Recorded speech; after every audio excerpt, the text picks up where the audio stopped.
Hello and welcome to another video. So today we are going to dive into the world of C++ function and we are going to explore how they play a crucial role in game development. So like for example for handling player input to implementing complex game logics and then other things. They use what C++ functions provide the backbone for creating those immersive world experience. So let's understand what functions are.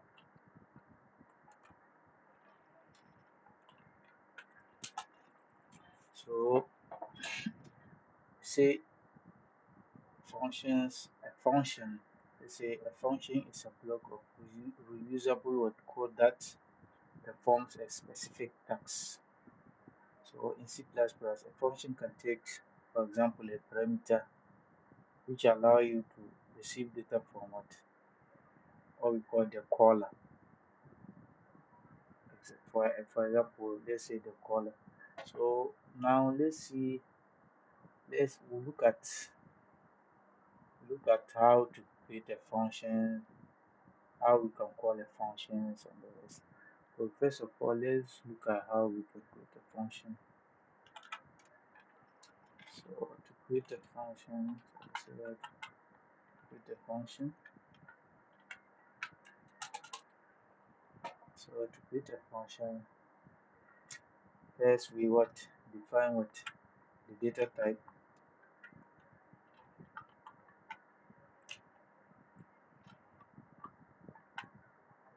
then we have what the function name,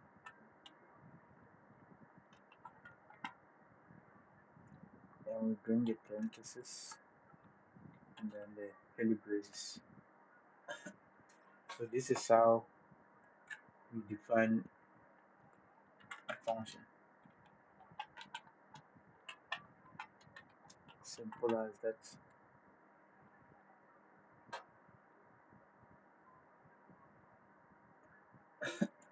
So that's how we define a function. So let's see really how we can define a function. So first of all, let's define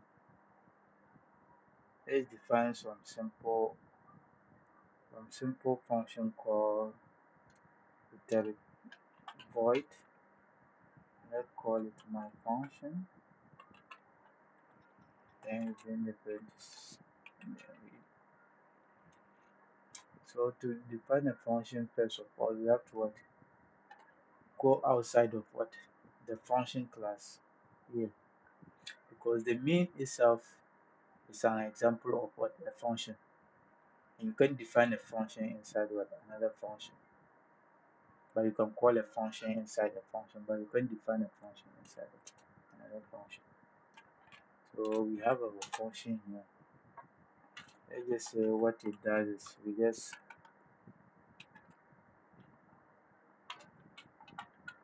see how to say I created my function. So basically this is what it will print to the screen. So let's see how we can call a function. So call a function. So to call a function, what we have to do is we look at our function name, and then our function name is my fun. So we'll come down here and just say my fun, then bring in the closing the curly braces, the parentheses, and then we close it. So what we simple done here is we have just call the function that we have created. So let's compile and then run the code and see what happened. So you see that it's a call the function and print out what we created in that function. Say it should print out I created my function. So that is how we can create a simple function and call what that same function. One thing to it, we can call this function multiple times, so that's what we call multiple calling function multiple times. So here we can what call my function, and we can what call it like more than once. So here we have call it like up to what 4 times. So if we compile our code and run it, you see that it what run what 4 times. So it will execute the function the number of times that what you have called it. So let's look at another thing in functions that we call function declaration and function definition. So function declaration basically means that the return type and the name of the function and parameter. When you define those ones, you can say that we have what declare a function. So let's say for example we want to declare a function. Let's call this function, let's say declare sum. Do this and this. So basically we have declared this function. So when we add anything inside this function, that's when we'll say we have what defined the function, or what we call definition. So here we have declared the function. So if I put C out here,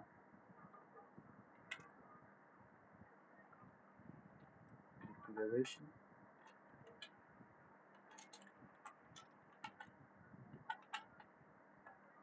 so within this line of code, we have what defined our what function, or what we call function definition,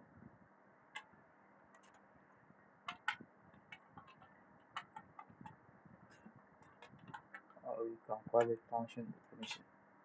So when you see this, we have what define our function, but without anything inside, we have what declare what the function.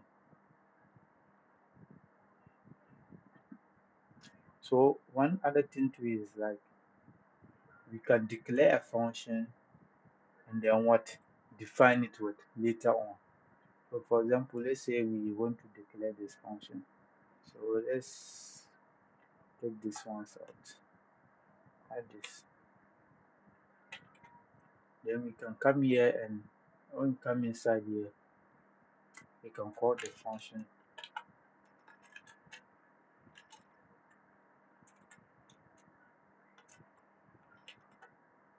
and then later on go down and what define what the function. So we can say void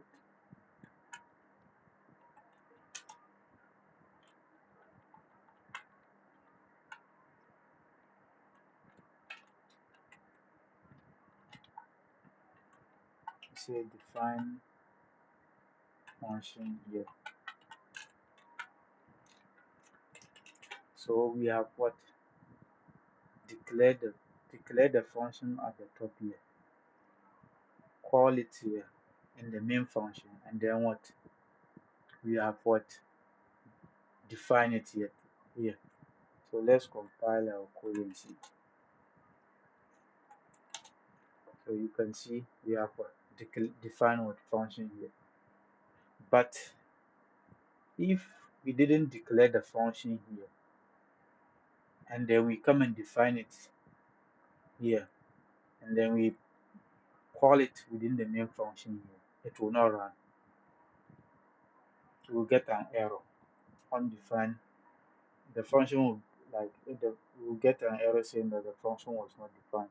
So you have to declare the function and then call it. So that's where like example of how we can do this is like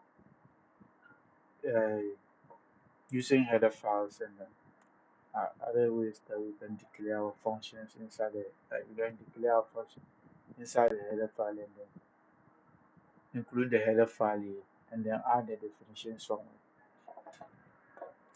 So let's look at how we can pass parameters and argument to a function. So information can be passed to a function as what we call a parameter. So parameters act like variables inside what the function. So that's basically what parameters does. So they act like a variable inside the function. So let's see how we can declare parameters. So let's say parameters. So to declare a parameter, then first we can define our function type, which is void, and then the function name,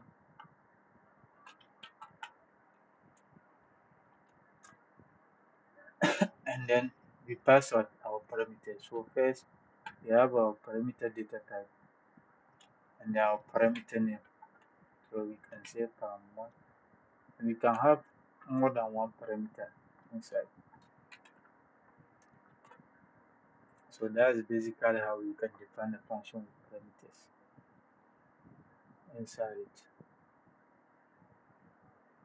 So let's see how we can define a function and then define a function and take parameters. So let's say void. So let's say my name, and then we get what name.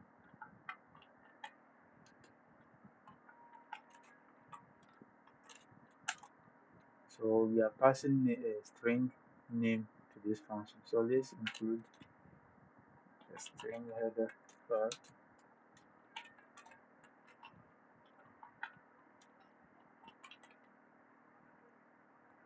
So we have added a string header file.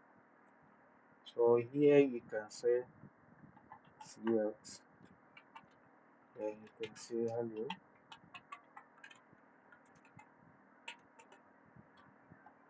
So we are taking a parameter and then we are printing out the parameter. So let's call this function here. So let's come call a function with a parameter. So we call this function my name, and we take what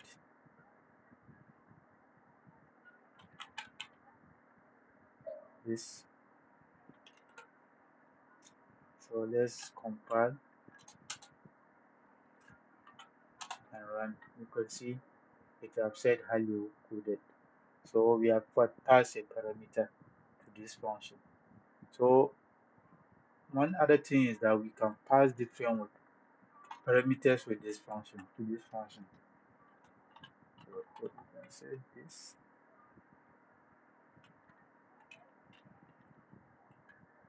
and we can say this. And when we compile and run, we'll get what different output here with different parameters. So one other thing we are going to look at is what we call default parameters.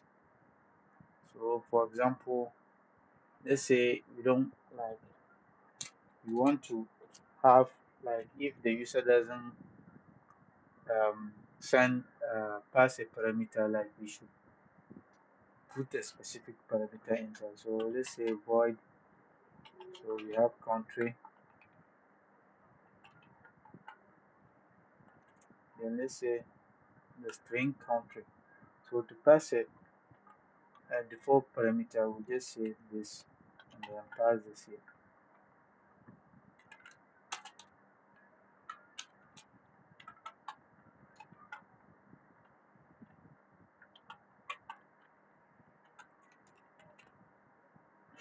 So even if we call if you call this function without passing in a country, it will automatically take this country. So for example, you can say cout and we say welcome. So you can say welcome to, then we add the country. So if we come down here,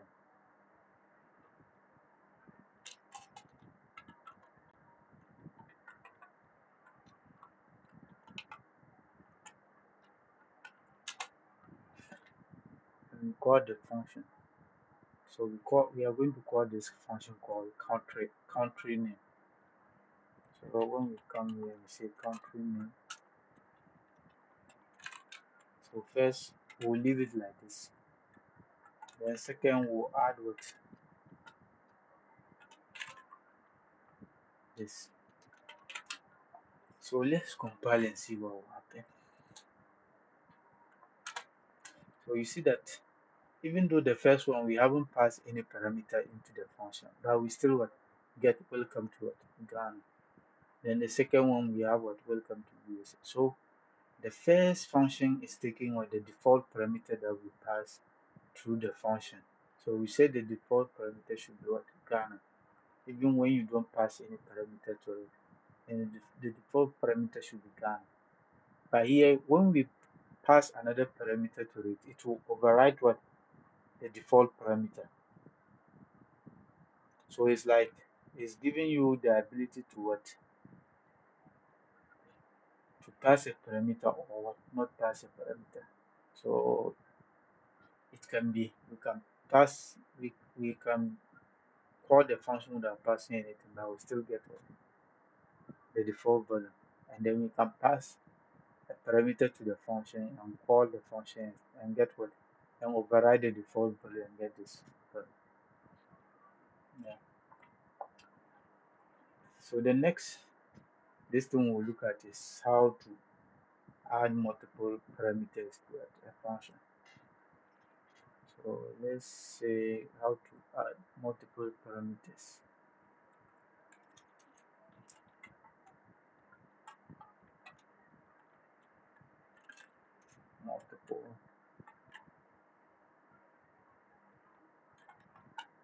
Multiple parameters. So multiple parameters simple means taking more than one parameter in a function. So let's say void count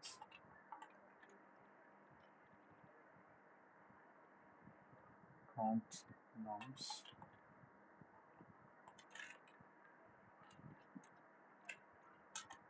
So we can come here and say int num1 and num2. So we can have different data types within these multiple parameters. So we can have a num, we can have a num1, num2, we can have a string. We can make this one float. For example, here we can make it a float, we can make it a double, and we can make it an integer. So any number that you want, you can put it inside. So let's print out these numbers.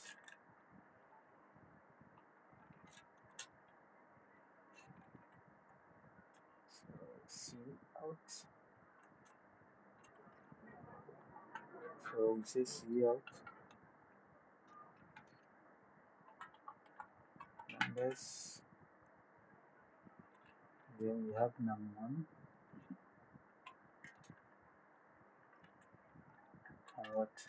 and num2.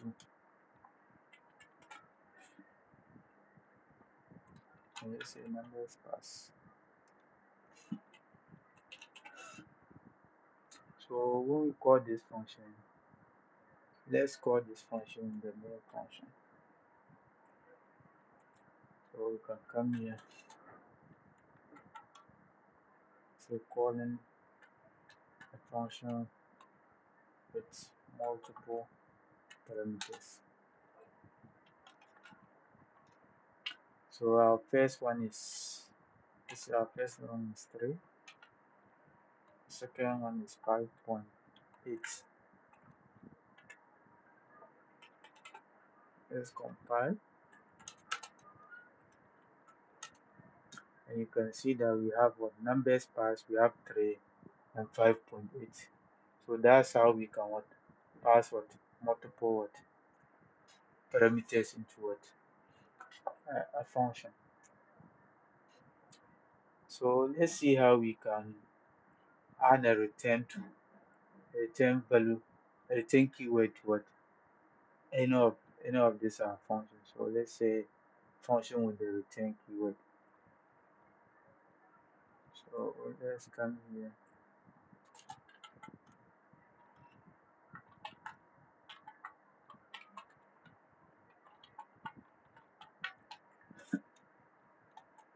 So here let's define a function called adder.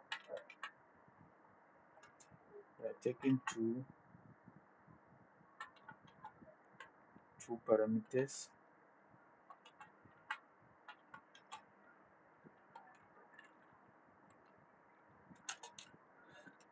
So basically what we are trying to say is that we are saying that this function here called adder.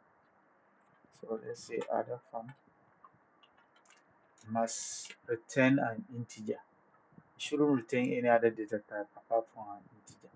So let's say it should return we have num plus what num2. So when you add this thing together, we get what an integer. So we say it should return what an integer. So let's come and call this one here.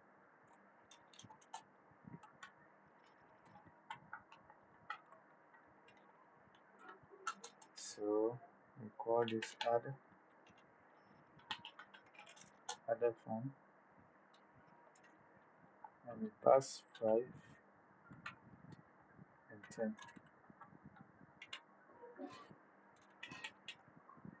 So we are going to what get an integer here. So you can say int results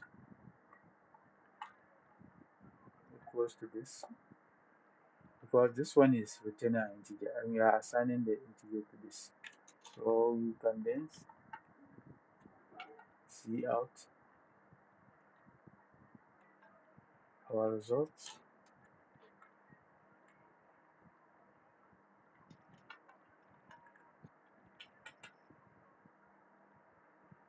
Let me specify the name of the results. So we are going to what store our results in this variable. The results that this function will return with the return keyword that we have added there. We are going to store it in this what results what variable, which is also what a data, which is also having a data type of what integer. So let's run and see. So you can see we get a result of what 15, because 10 plus 5 is what 15. You see it here. So we get what results of what 15. So that's how we can what return something from what a function. And we can have multiple like different types of return data type. We can have a string, a function that return a string, a function that return a double, a function that return maybe even other objects that we wanted to return. Another thing we can say is another topic we can talk about is what we call pass by what reference. Pass by reference. So in the other part, we look at pointers and references. So you can go through that one and look at how pointers and references are, and how you can pass those ones to a function. So we explain what pointers are and all those things. So let's see how we can pass a reference to a function. So or what we call pass by reference. So let's come here and say pass. So we can just say pass parameter by reference or pass by reference, which most people refer to it pass by reference. So pass by reference will allow us to what, do some kind of memory swapping between what different what parameters or different variables. So for example, let's say we want to we create a function called swap numbers, and we take what num1. So we use the symbol for declaring reference. So we are saying we are passing by reference. So in order to swap the numbers, let's introduce a third number. So let's say it's num3. We say num3 equals to what? Num1. Now what we are going to do is we are now going to assign what? Num1 to what? Num2.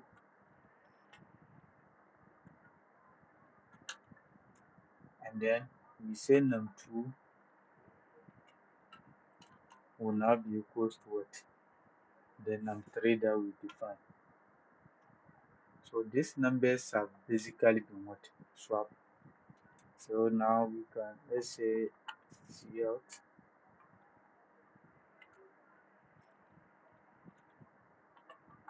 num1.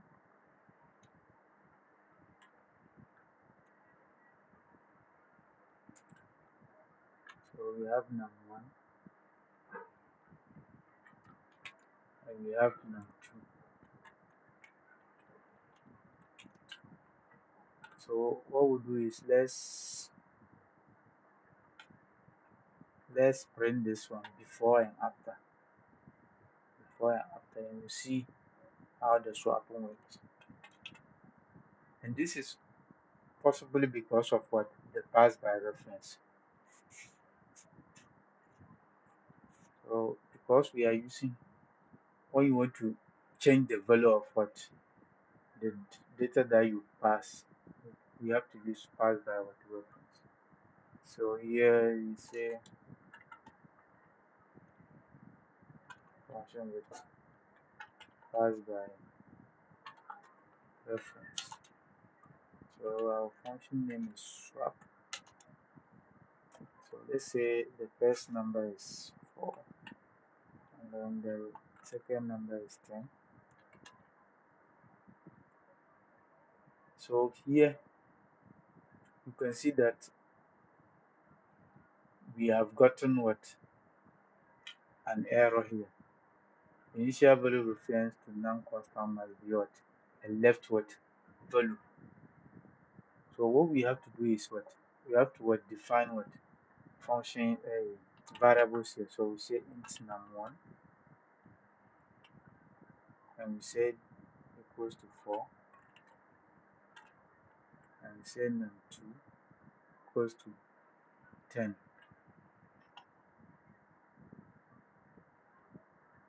So we have num1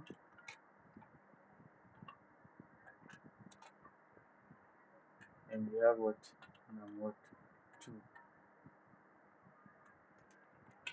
If we want to, like, we can print the numbers here, and we can print them here to see how they look like before the swap. But we have already added the swap inside the function, so it will just handle both of them.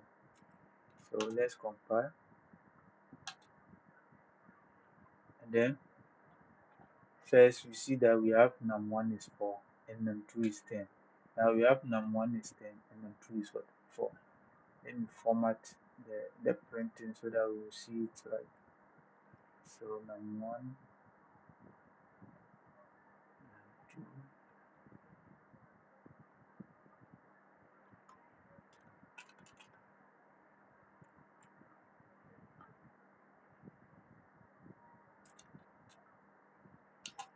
So you can see num1 is 4, num2 is 10.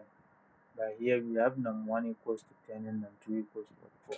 So we have basically swap what the numbers with what each other by now making num1 being what equals to what the memory location of what num2, and then not num2 being what taking the value of the memory location of what num1. So when you take the memory location, you are just basically taking what the the value that is stored within that that particular what variable or parameter that we pass. So let's say we can also pass an array to a function. So there is also an example of how we can pass an array to a function. So let's say pass array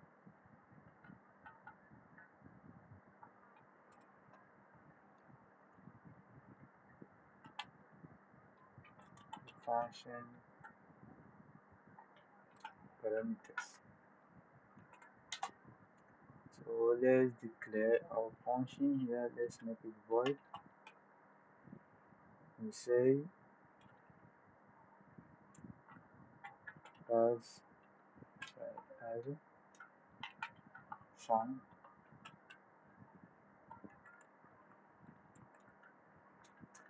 So now let's define our array. We say int r. We say it's having a size of 5. So let's just basically look through that. So we say we are going to look through it, this array that we pass. So let's say cout, and then what print int. We print out the array that we have, the values that we have passed to it. So let's come to this.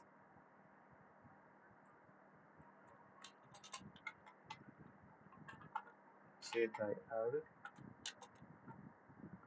and then we call the function. We say pass by array fun, pass by array fun. So what we'll do here, we have to what create what an array. So let's create an array.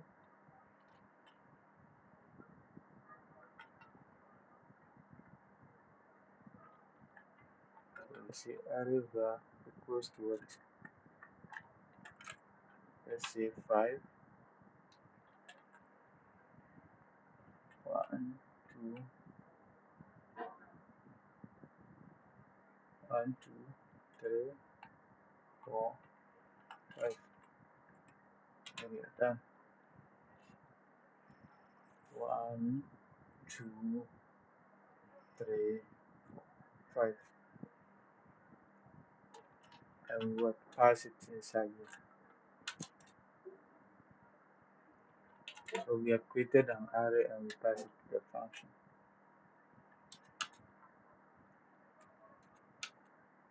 And we get what the results of look through here.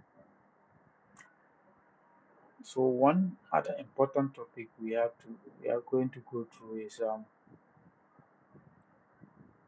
function overloading. Function overloading. So function overloading enables us to define multiple functions with the same name but different what parameter list. So this provides flexibility in function usage within what.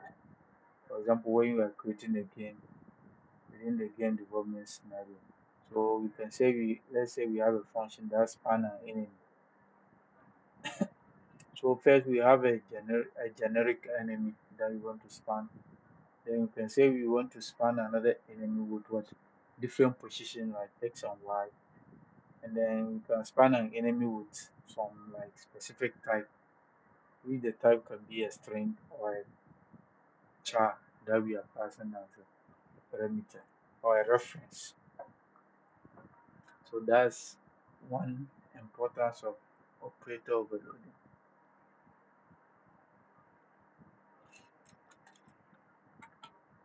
So let's go through this. We say operator overloading or function. Oh, sorry, function overloading. So we say function overloading.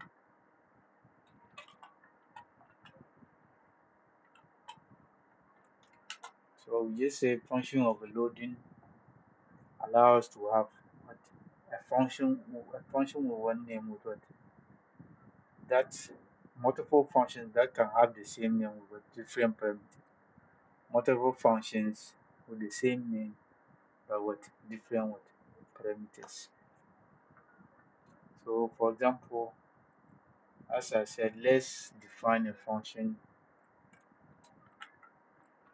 Let's define a function called void.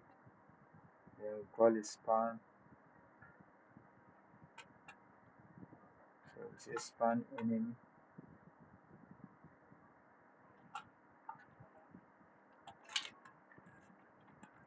So let's say this one is our generic function. So we just say cout.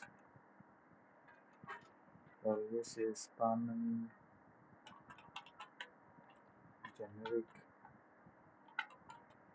enemy. But then we can what?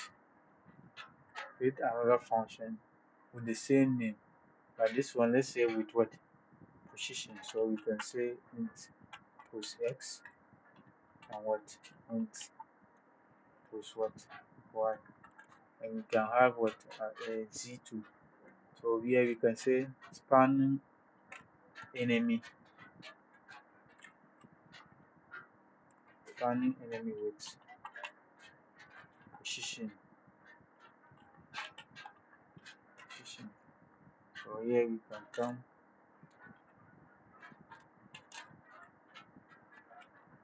and say position x.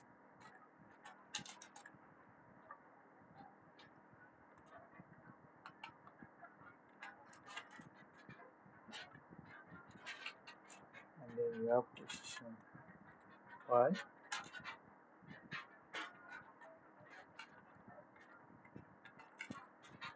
And then we have the position z.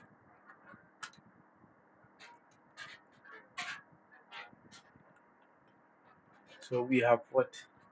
Created two functions with the same name but with different what parameters. So that's what we call function overloading.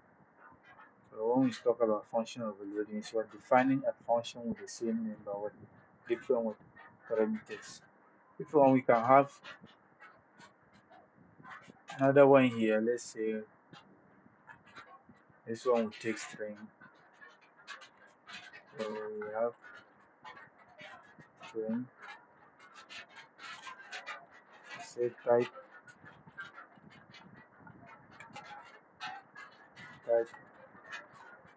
of enemy.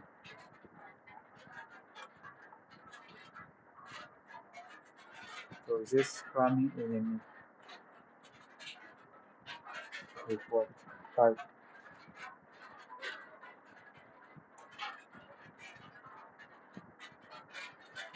So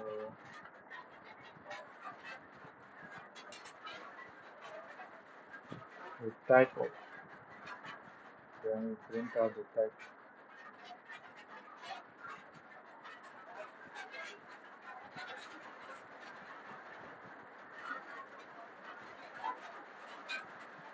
Let me just make this one somehow presentable.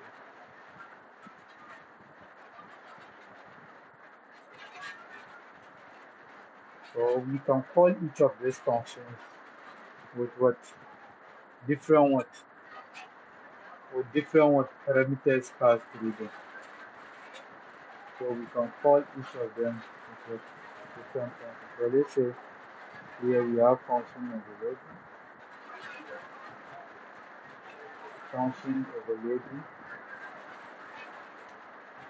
So we say let's call span enemy. So this one we are not passing any function to it. But then this one we will pass what three different functions to it. And then this one will say what hardcore. So it's the same function name but what three different what parameters. So let's compile and run. And you see what first we have spamming generic enemy, and then second we have what spamming enemy with precision 3, 4, 5, and then we have a spamming enemy with type of what hardcore. So that's basically how we can do what function of the loop. So that's it for today's video.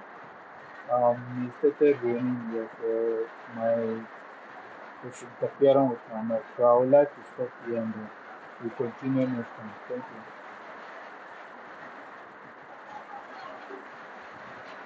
you. We'll see in the next video we'll see like how we can use with recursion and other things and stuff to do on C plus++. So thanks for watching.